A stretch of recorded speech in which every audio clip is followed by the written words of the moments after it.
За өнөөдөр Японы улаан армийн цэргүүдийн дөрвөлд хуурамч нисэх онгоцны буудал, нисэх онгоц хулгайлсан хэрэг болон Японы баатарлаг дэд сайдын талаар бичлэг оруулах гэж байна. За тэгээд энэ нь миний дараагийн оруулах бичлэгтэй бас маш холбоотой учраас зурслын зэрэг та бүхнээс хүсэж байна. За сайн байцгаана уу, та бүхэндээ ойр дуулцааг өмнө. За тэгэхээр өнөөдөр та бүхэндээ Японд болсон Ёдого гэж алдартай хэрэг байдаг. Энэ хэргийн талаар та бүхэнд ярина. Тэгээд өнөөдөр энэ хэрэг маш чухал сэдв болоод хөндөгдөд байгаа. Энэхүү хэрэг нь болохоор 1970 оны 3 сарын 31-нд болохоор Ханэдэ онгоцны буудлаас Фукуока руу нисэж явсан Japan Airlines-ийн онгоцонд болсон халдлагатай холбоотой. За тэгээд энэ хэрэг нь юугаар онцлог вэ гэхээр хойд солонгос болон Япон тэгээд гарцсан байгаа Японы ерөнхий сайдтай шууд хамааралтай болон өнөөдөр ингээд маш том сэдв болсон байгаа асуудлын гол түлхүүр зангилаа асуудал болсон. Өнөөдөр энэ Ёдого гэдэг хэргийн талаар бүх болсон зүйлүүдийн дэглэгэрэнгүү. За тэгээд дээрээс нь тухайн дэлхийг цочрдуулсан Японы хамгийн анхны онгоцны дээрэм тийм ээ халдлага болсон энэ хэргийн талаар цаана юу болсон, сүүлд нь юу болсон гэдэг бүх зүйлийг та бүхэндээ хүргэх болно. Ямар хүмүүс онгоц барьцаалсан бэ гэхээр нийтдээ 9 залуу байсан. Тэгээд тухайн 9 залуу нь болохоор Японы хит зүүнний үзэл баримталтай коммунист холбооны улаан армийн фракц тийм ээ бүлэгмийн гишүүд байсан. Тэдгээр залуус нь болохоор тухайн үедээ Японы капиталист нийгмийг үл тоошоосон тийм ээ үзэл баримталтай байсан. Тэрнээсээ болоод дэлхийн хувьсгалын бааз гэж тухайн үед нэрлэгддэг байсан. Хойд солонгос руу дөрвөх тийм зорилготойгоор энэ онгоцыг анх барьцаалсан байгаа. Энэ 9 хүнийхэн талаар товчхон мэдээлэл хүргэх юм бол удирдагч нь болохоор Тамия Такамаро гэдэг залуу байсан байгаа. За тэгээд Танака Йошима гэдэг хожим нь болохоор Европод явж байхдаа Японы иргэдийг хулгайлсан гэдэг гэмт хэрэгт чиглэгдэж баривчлагдчихсэн. За тэгээд Шибата Ясухиро. За мөн адил энэ залуу нь болохоор Японд эргэж ирсэн. За тэгээд эргэж ирээд баривчлагдсан байгаа. За тэгээд эргэж ирсэн гэдэг нь бас маш онцлогтой маш сонирхол татах зүйлүүд байгаа. Гэх мэтчлэн 9 залуу байгаа. За тэгээд эдгээр 9 залуу нь болохоор 1970 онд болохоор олон улсад эргэн сурвалжлагдаж эхлээд өнөөдрийг хүртэл Интерполоор хайгдж байгаа. Тасралтгүй энэ хүмүүсийг эргэн сурвалжилж байгаа. За тухайн өдөр яг юу болсон бэ гэдгийг яриалга орцгоё. Онгоц бол хөөрсөн байгаа. Тэгээд хөөрөх үед болохоор тухайн 9 ширхэг залуу нь болохоор бүгдээрээ дөөр амил, мод болон металлын тийм дөөр амил зэвсэгтэй явсан байгаа. Өөрсний дараа тухайн залуучууд нь болохоор бүгдээрээ босоод жолооч бүхийг тийм ээ жолоочийн бүхийг болон бусад хүмүүсээ бүгдийг айлган сүрдүүлээд онгоцыг бол ерөнхийдөө л эдэлсэн. Онгоцны хар харьцагаас бол нэлийн тэмцэлтэй дотор бол нэлийн ингээд үүмэн болсон гэдэг нь бол маш тодорхой байсан, бичигдэд үлдсэн байсан. Тухайн этгээдүүд онгоцны бүхийг жолоочийн суудалтай хэсгийг бүхэлд нь эзэлж авсныхаа дараа онгоцыг шууд хойд солонгосын Пхеньян хот руу өөрчлөхийг шаардсан байгаа.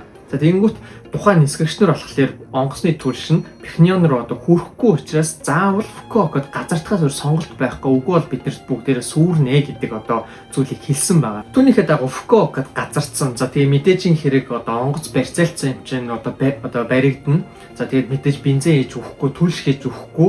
Тэгээд тэрнийхэн дагуу тухайн хүмүүс онгоцны буудал болон тухайн мужийн хүмүүстэй хилцээр хийсэн. Тэр нь болохоор дайны их хөлөг онгоц буюу Сентоки тийм ээ сөнөөгч онгоц гэх мэтчлэн онгоцнууд араас нь хөөхгүй гэдэг болцолтойгоор хүүхэд эмэгтэйчүүд өвчтөе хүмүүс гэх мэтчлэн 23 хүнийг сулсан байгаа. Онгоцон зорчиж явж исэн 122 хүнээс 23 хүнийг сулсан гэсэн үг. За тэгээд тэрний дараа нэг онц сонирхолтой зүйл болсон нь барьцаалагчид онгоцны ахмадад газрын зураг өгсөн хойд солонгос руу хэрхэн явах вэ гэдэг. Гэтэл яг үнэндээ юу болсон бэ гэсэн чинь тухайн газрын зураг гэж өгсөн зураг нь болохоор дунд сургуулийн хүүхдүүдийн номон дээр байдаг хуулбар зураг байлж таарсан. Тэгээд тухайн зурагнаас нь анхамд нь юу гэж бодсон бэ гэхээр эдний төлөвлөгөө маш игцэгтэй. Ямар нэгэн тийм нарийн төлөвлөгөө байхгүй, ер нь эмх замбраагүйгээр л энэ шийдвэрийг гаргасан байна гэж бодсон. Бүр онцгой зүйл нь болохоор Фукуокагаас ниссэн байгаа. За мэдээж хэрэг болцлоо бүгдийг биелүүлээд онгоцонд нь түлш хийж өгөөд явуулсан. Гэсэн чинь Фукуокагаас ниссэн Ёдого гэдэг энэхүү онгоцыг хойд солонгосд буулгахгүй тулд өмнөд солонгос нэгэн гайхалтай түүхэн тэмдэглэгдэж үлдэх нууц ажиллагааг эхлүүлсэн. Тэд нар болохоор сөүлдэх одоо Кимпо олон улсын нисэх буудлыг Пхеньяны одоо Сунаа нисэх онгоцны буудал мэтэр хувиргасан үйл явдал болсон. Хувиргалт нь маш сонирхолтой. Нисэх буудлын самбаруудыг бүгдийг нь Солонгос одоо Кирилл хангил одоо тийм ээ аялгаутай үсгээр бүгдийг сольж бичээд за хойд Солонгосын талбайг бүхэлд нь мандуулаад цэргүүд нь болохоор хойд Солонгосын дөрөм товцыг одоо өмсөж хуцаа солих. Тэгээд тэднийг угтах хүмүүс нэмшгээр ингээд зогсоосон. Тэгээд бусад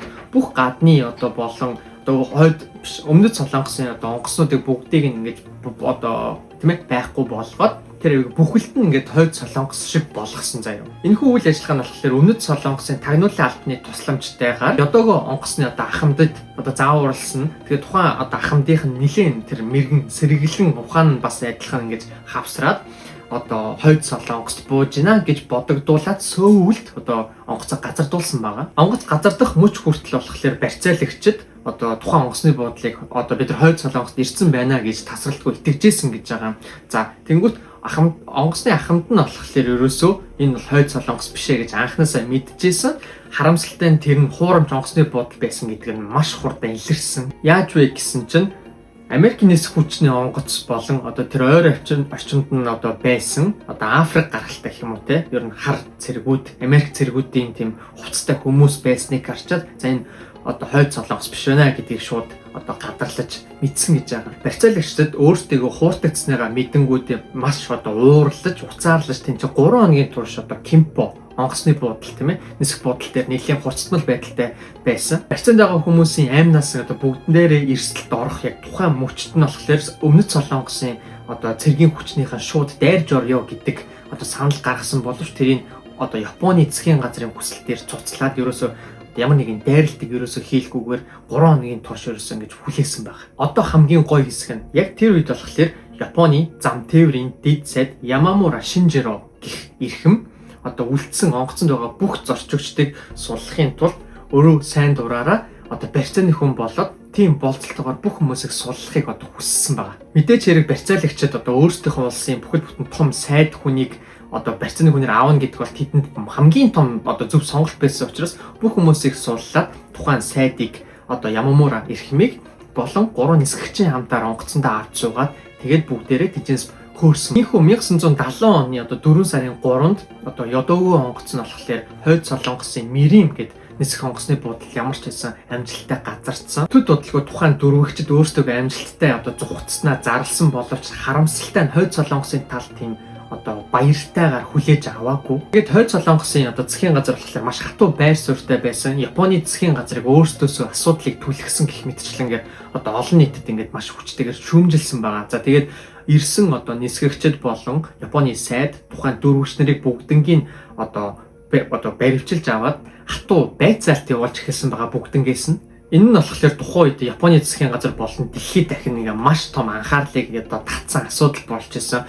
Японы сайдыг одоо тэнцээ магадгүй амнасаа алтвал одоо бүр том дайны асуудал үүсгэж магадгүй гэдэг бүр олон улсын анхаарлын түвшинд ингээ амар хүрсэн байгаа. За тэгээд Японы засгийн газар болохоор хойд Солонгостой ингээ 2 хоногийн турш маш эрчимтэй тасралтгүй одоо хилцээр хийсэн. Тэгээд тухайн хилцээр нь болохоор хойд Солонгост хүмүүнлэгийн үйл ажиллагаа ингээ маш өндөр тийм ээ өндөр үнийн дүнтэй одоо дэмжлэг үзүүлээд тэгээд оронд нь өөрсдийнхөө одоо тухайн онгоцоо Ямамура сайдтайгаа болон нисгэгч нартайгаа эргүүлэн авсан байгаа. За тэгээд онгоц нь 4 сарын 5-нд ямар ч гэсэн Токиогийн Ханеда онгоцны буудал дээр бол аюулгүй одоо газардаж одоо гэртээ эсэм мэндэрсэн байгаа бүх хүмүүс нь. Ийхүү одоо энэ хэрэг нь тухайн үед ингээ шийдэгдээд одоо нам жим болоод дууссан байгаа. Гэхдээ энэ хэргийн дараа их орондоо эсэм мэндэрсэн сайд болон хойд Солонгос руу дөрвсөн хүмүүстэй холбоотой одоо баримтууд маш их байдаг. Харамсалтай зүйлүүд одоо болсон байдаг. За та бүхэнд эхнээс нь танилцуулъя. Дэд сайд Ямамура гэх эрхмийн хувьд бол маш эмгэнэлтэйгээр одоо нас эцэлсэн байгаа. Нас эцэлэх хүртлээр болохоор одоо Ямамура Шинжиро нь болохоор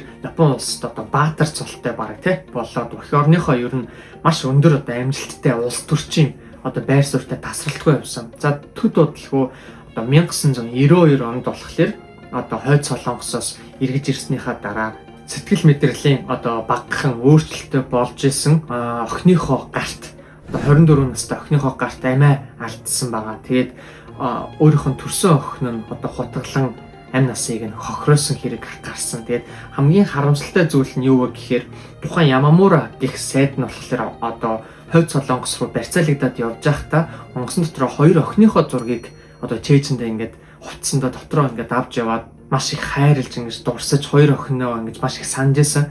Гэвч яг тухайн өөрийнхөө одоо охиныхоо гарт амнасаа алдсан болохоор Японы яг ингээд нийгэмдэр бол маш ийм зочирдом одоо үйл явдлыг нийгэмд төрүүлсэн. Харин дөрвөгчнэрийн хувьд болохоор тийм сайн зүйл бас болоогүй. Тухайн дөрвөгчт нь болохоор Хойд Солонгост одоо очисон дайруудаа Япон тосгон гэх одоо жижигхэн ийм тосгоныг Пхеньянд одоо өөрсдөө байгуулсан байгаа. За түүнийхээ дараа тухайн иргэд нь болохоор миний дараагийн оруулах нэг одоо сэдв байгаа. Японоос хүмүүс хулгайлагдаж алга болсон гэж яг одоо өнөөдөр хоёр улсын хооронд маш том одоо улс төрийн асуудал үүсэж байгаа. Тэг энэтэй холбоотой яг ухсарсан одоо дараагийн ээлжид бичлэгийг оруулна. Яг тэр бичлэгтээ эдгээр хүмүүс холбогдож орж ирж байгаа. Тавчхан хэлэх юм бол Япон улсын хувьд эдгээр хүмүүс нь бол эх орны дайсан гэдэг одоо цолтой гэж ойлгож болно. Яг өнөөдөр тухайн 9 хүнээс маш цөөхөн хүн нь одоо амьд үлдсэн байгаа гэдэг тийм баримт нотолгоотой мэдээлэл байгаа юм байлээ. Тэгээ Японы засгийн газарт болохоор тухайн хүмүүсээс эргэж Японд ирэх хүсэлт ирсэн гэж одоо танилцуулсан. Гэвч Японы засгийн газар мэдээж хэрэг юу гэж шууд хүлээж авах уу? Ирсэн дайрууд нь баривчилж ерөөдөө маш том одоо ял оноо өршөөхгүй гэдэг зүйлийг өөртөө илэрхийлсэн учраас тухайн хүмүүс нь одоогийн байдлаар ямар ч гэсэн төдийлөн Японд бол эргэж ирэхгүй Хойд Солонгостоо өөртөө жоохон хатуу хэцүү амьдралыг одоо өрнүүлж байгаа юм шиг байна лээ. Энэ хүрээ та бүхэнд энэ одоо болсон хэрэгтэй холбоотой жижигхэн шипи өгье. Йодого гэдэг энэхүү хэрэг нь болохоор одоо зөвхөн гэмт хэрэг гэхээсээ илүү Япон, Өмнөд Солонгос, Хойд Солонгос гэх гурван улсын хооронд болсон одоо улс төрийн асуудлууд. За тэгээ дээрээс маш эмгэнэлтэй явдлууд хамгийн салшгүй холбоотой яг гол цөмөн болсон хамгийн ихний асуудал эхэлнэ гэж одоо ойлгож болно. За тэгээд энэхүү үйл явдал нь болохоор маш эмгэнэлтэй зүйлүүдийг ар араасаа дагуулдаг. Гэсэн хэдий ч энэхүү эмгэнэлтэй явдлуудын одоо яг цаана болсон амар зүйлүүдийг нь бүгдийг нь ерөөдөө байхгүй болгоод яг синема тийм ээ адал явдалт энэдмийн жанрын тийм кино маягаар одоо Netflix дээр гарсан байгаа мөлий Good News гэдэг одоо кино гарч байгаа мөлий. Тэгээд энэ кино нь болохоор та бүхэн бас үзээд одоо энэ хэргийн талаар яг бас сонирхоод үзвэл их сонирхолтой байх гэж бодож байна. Энэ хэрэг нь болохоор яг Хойд Солонгос руу нисэж явах үед Өмнөд Солонгост газарцсан. Яг тэр үед Өмнөд Солонгосын онгоцны буудлыг хэрхэн одоо Хойд Солонгосын одоо онгоцны буудлын болгон хувирж байгаа гэх мэтчлэн тэр үйл явдлыг ингээд жоохон уран сайханжуулсан хэлбэрээр одоо хүргэж байгаа юм байлээ. Тэгээд кино тайлбарыг сонсоход бол жоохон инээдмийн хошин талдаа одоо гаргаж байгаа гэсэн. Тэгээд энэ нь болохоор өөрөө Япон улсын хувьд бол маш ингээд эмгэнэлтэй үйл явдлуудтай холбоотой байдаг учраас шууд ингээд яг болсон явдлын тэр чигт нь бол гаргалгүйгээр аль болох ингээд хөнгөн жанрын кино гаргасан гэж би бол ойлгосон. Би ч гэсэн өөрөө бас удахгүй үзье гэж бодож байгаа. За тэгээ миний хүртэл одоо миний бичлэгийг үзсэн та бүхэнд баярлалаа. Энэ хүргээд өнөөдрийнхөө бичлэгийг дуусгая гэж бодож байна. Дараагийнхаа бичлэгээр болохоор энэ хэрэгтэй холбоотой дараагийн холбоотой сэдвүүд болон яг өнөөдөр Японд болж байгаа хэрхэн өнөөдрийн асуудлууд нь шийдэгдсэн талаар та бүхэндээ бас хүргэнэ. За тэгээд ойр удаан хугацаанд бас YouTube хийгээгүй эргэж ирлээ. Тэгээд ямар ч гэсэн удаан бичлэг хийгээгүй яг ингэж суугаагүй гоё байна. За тэгээд цаашдаа бас одоо Японы талаар Японд хэрхэн сурах уу, дадлагч агч байд юм уу, ямар нэг ажлын визээр хэрхэн ирэх үү. За тэгээ дээрээс нь оюутан сурахыг хүсэж байгаа хүмүүс одоо ямар визээр яаж ирдэг, тэтгэлэг гэх мэтчлэн өмнө яг хийдэг байсан жанрынхаа одоо дагуу бичлэгүүдээ буцаж хийя гэж ерөнхийдөө бас бодож байна. Тэгээд Facebook дээрээ ойрын хугацаанд ер нь өнөөдрийг хүртэл нэлээд идэвхтэй байсан. Тэгээд YouTube-ээ бас нэлээд удаан хугацаанд орхигдуулсан байна. За тийм болохоор цаашдаа YouTube-ээ бас хөөрхөн боломжоор идэвхжүүлээд явах учраас та бүхэн маань одоо миний бичлэг таалагдсан бол лайк дараад доор комент бичээрэй. Ямар нэгэн комент бичээд өөртөө хэлхийг хүссэн сэдвүүдэд бичих юм бол тэр үеийг чинь бүгдийн нэг бичлэг унших учраас тэгээд бас надад маш их урам орж ирдэг учраас та бүхэн заавал комент бичээд лайк дараарай. Тэгээд мэдээж subscribe тарахаа мартуу зай. За тэгээд дараагийнхаа бичлэгээр уулзтлаа. Түр баяртай.